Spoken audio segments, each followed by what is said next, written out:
It's only there for temporary. You should want to do better for yourself, for your family, everybody else around you. Like, come on, y'all got to do better. And because most of y'all sit here reporting your pages and stuff like that. Y'all see what's happening left and right and cracking down on you. So, big don't know.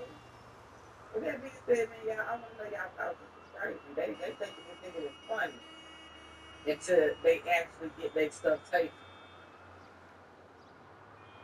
Until they actually get their stuff taken. Check this out, y'all. Appreciate y'all for tuning in. I will definitely be seeing y'all in the next. What y'all thought? Let's top it up in the comment section. Check this out. This is coming straight from Culture War Report on X. Let's go. I work the next day, things the job, man, change. You got to know this, the reason it's like this. That's so many things, you can't just try it. You got to know we try it. And I just have to try it. Yep, and I'm going to do it. Now, yeah, that's the reason why obesity is going on with children and all of the above, all this stuff is going on, blood pressure, everything that you can think of and that up because of this bitch right here. So yeah, let's make America healthier. It's the only things that seem to be ridiculous. I need to take my serve and provide. The chance to it all and over the side. Get out like a rat. My behind it all. Give me that.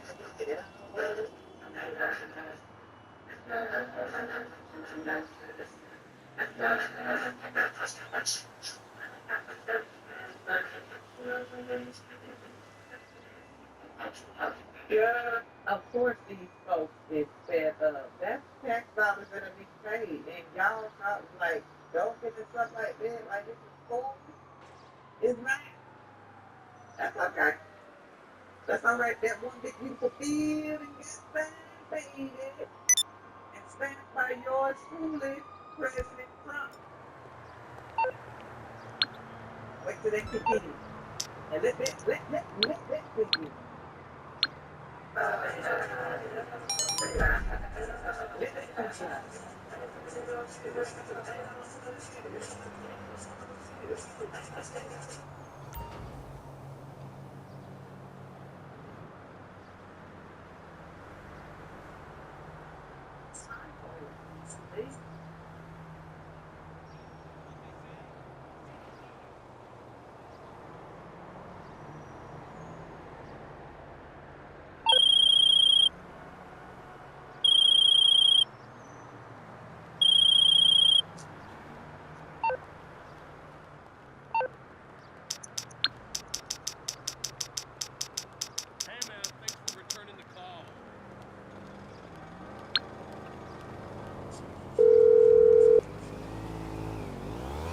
Merriweather, for all your private security needs. How can I help? A helicopter has been dispatched to your location.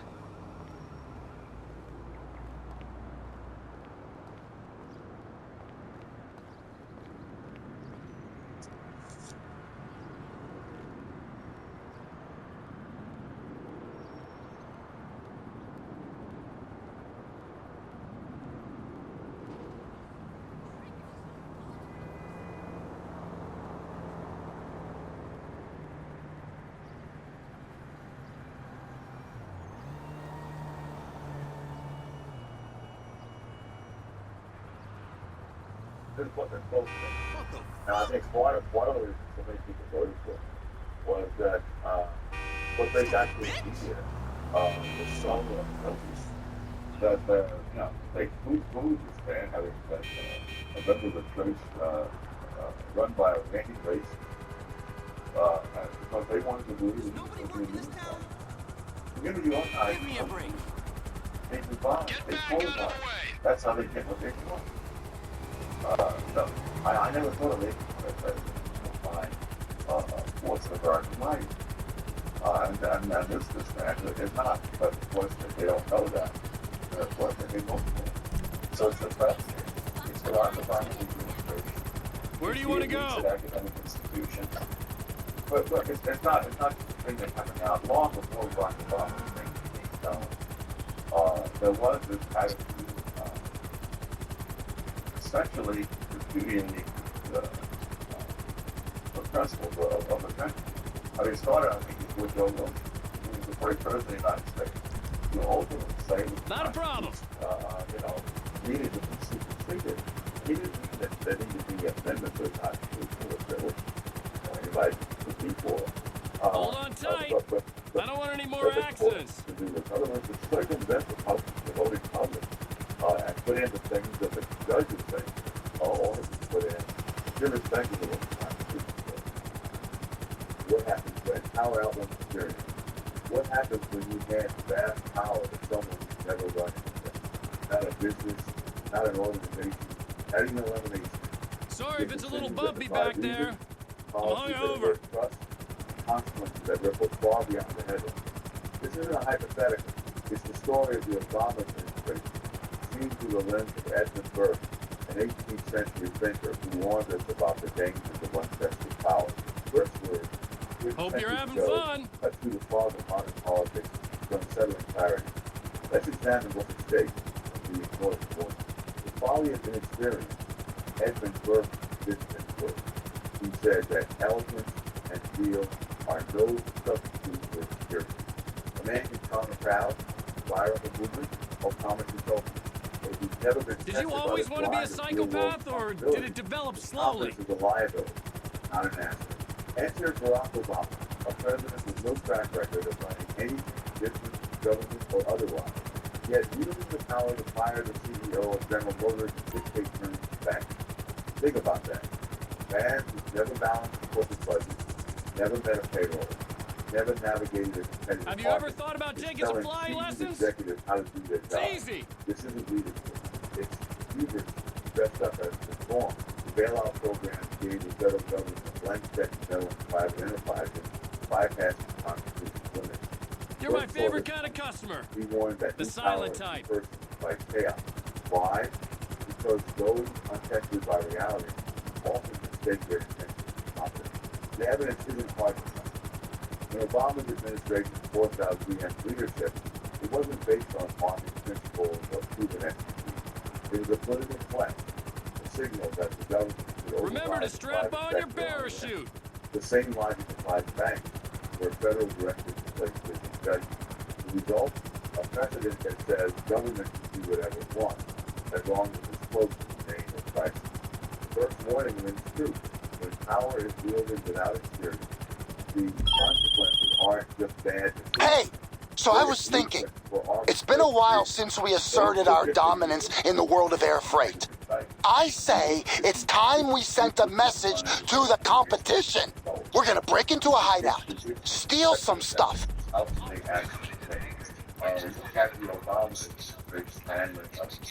Here, enjoy. We're told their interrogation methods are legal, essential, proven, stopping terror. Now, the same government that sanctions their actions is threatening them with legal death. My dad wanted me to be a pilot. It's betrayal. I wanted to cut hair and bob mullet. Good faith, under explicit assurances, only to have the rules rewritten after the fact. Burke asked how anyone could maintain a sense of honor with the standard of the coin changes. The answer is simple. They can't. When rules shift to suit political expedience. Man, I was so drunk last night. Not just I'm among still those kind of who serve, tipsy. but among all who rely on the sacred system.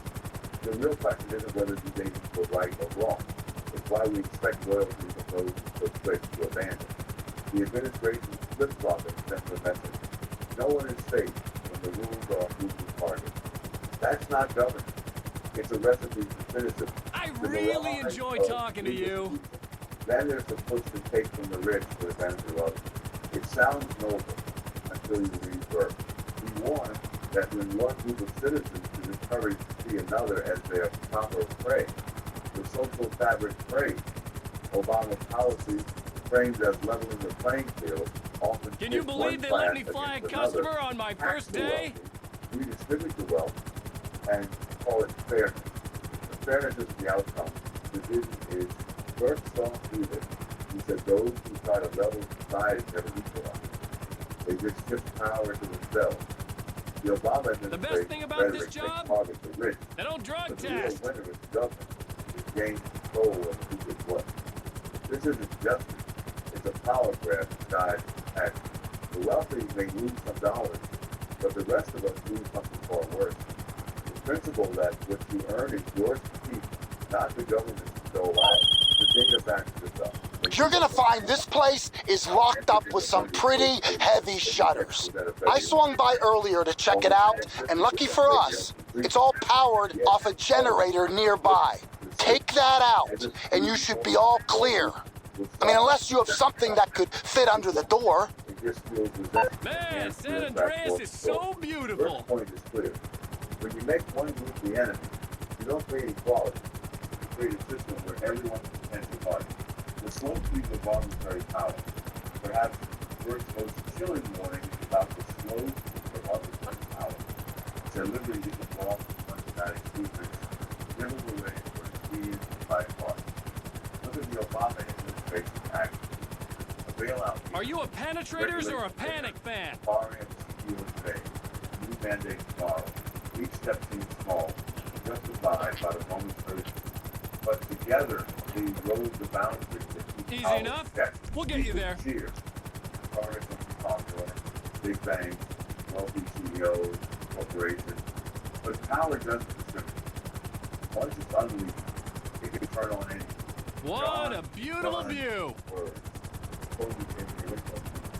Are apt. Said not to know of whom the bell tolled, it told swiftly. The Constitution was designed to limit federal power, but decades of judicial executive have weakened those guardians.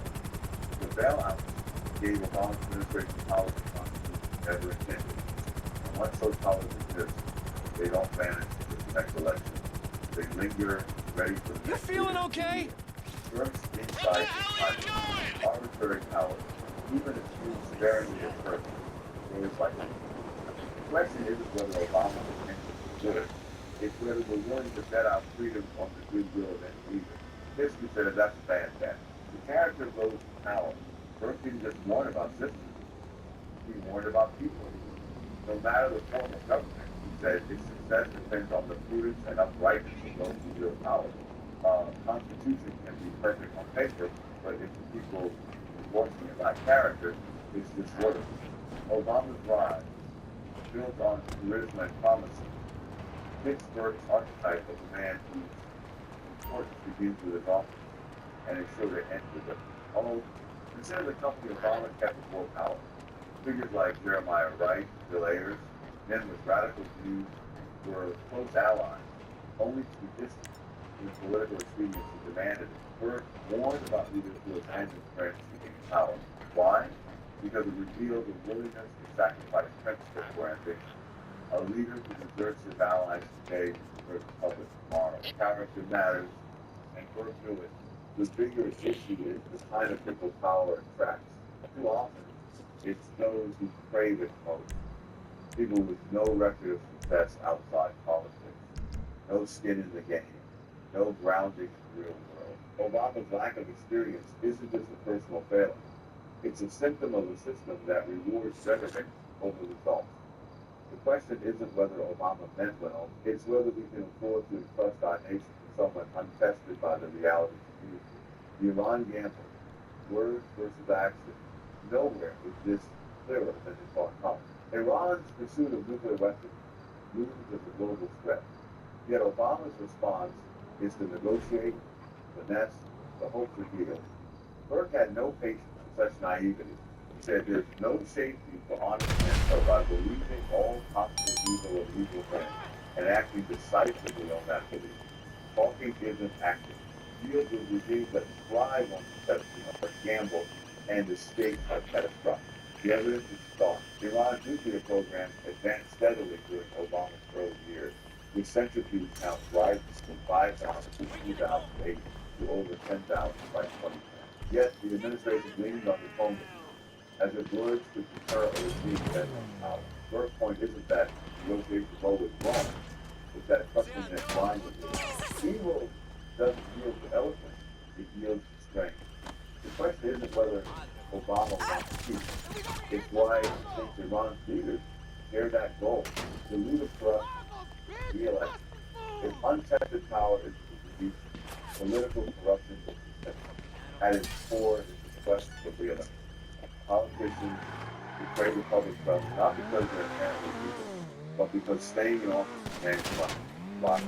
In 2008, Obama's campaign raised over $745 million. Much of it was special. That's not unique to him. It's the system. But the system is broken. First didn't address campaign finance, but his principles apply. When elected officials spend their terms chasing dollars instead of solving problems, they're not serving the public, they're serving themselves. The solution, limit them to one term with a ban on running for another office for years. Free them from the need to beg the Constitution, and they might focus on government. But money isn't the only problem. Power. Some enter politics not for service, but for control. The only way to counter that is to widen the channel. Take members of Congress enough to $10 million a year, and you'll attract people who succeeded in the real world, not just trust fund heirs for their politicians. The federal budget in 2009 was $3.5 billion. Paying 535 members of Congress $10 million adds up to $5.35 billion, less than 0.2% of the budget. If it cuts corruption and attracts talent, it's a bargain. The cost of envy. Why does this idea spark resistance? Envy. People resent the thought of politicians earning more than they do. But consider this. When your child speaks life savings, do you care if the surgeon earns 10 times the salary number? You want the best. Congress controls trillions of dollars in decisions. Why settle for second-rate talent just to soothe our ego? Alternative is what we have now. Congress filled with people who either inherited wealth or created power so much they'll sacrifice anything to get it. These are who understand the struggles of ordinary Americans, government red tape, economic uncertainty, the daily grind. We need leaders who face those realities, not academics or ideologues with untested theory. Paying more won't eliminate corruption, but it will reduce the incentive that is needed. To take a picture, the stakes are bigger than one administration. Burke's warnings aren't just about Obama, they're about what happens when we let power outrun president. The Constitution was meant to restrain government, but judges and executives have chipped away at those limits for decades. The bailouts, regulations, shifting rules, they're symptoms of a deeper problem, a system that rewards ambition over competence, rhetoric over results. You can't eliminate indignation. Some will always seek power for its own sake, but we can design a system that attracts better people and holds them accountable. One term, high pay, and ban on immediate elections will shift incentives. It won't create utopia, nothing does, but it will reduce the rot that's eating away at our republic. The real question isn't whether Obama's policies are well intentioned. It's whether we're willing to keep betting our freedoms on the untested promises of those who've never been tried. Burke knew the answer. So should we.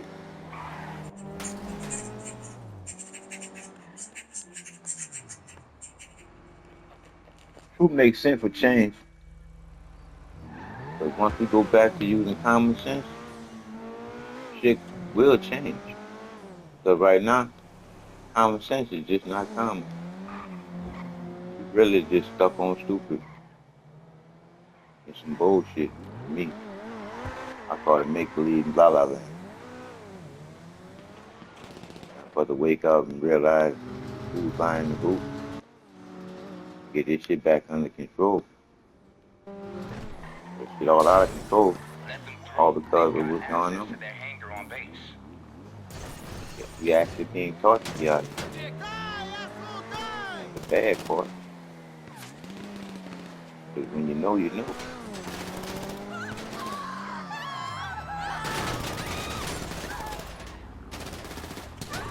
Yeah, you.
don't have no choice.